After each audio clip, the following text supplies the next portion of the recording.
con. Đi. Đi. Nó có tuột đâu? Tuột làm sao được.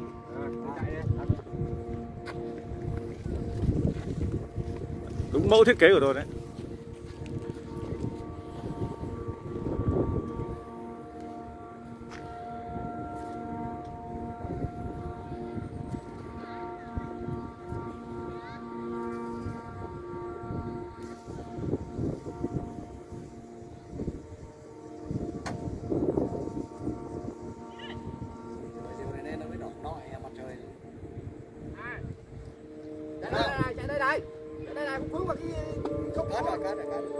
Cất quá rồi.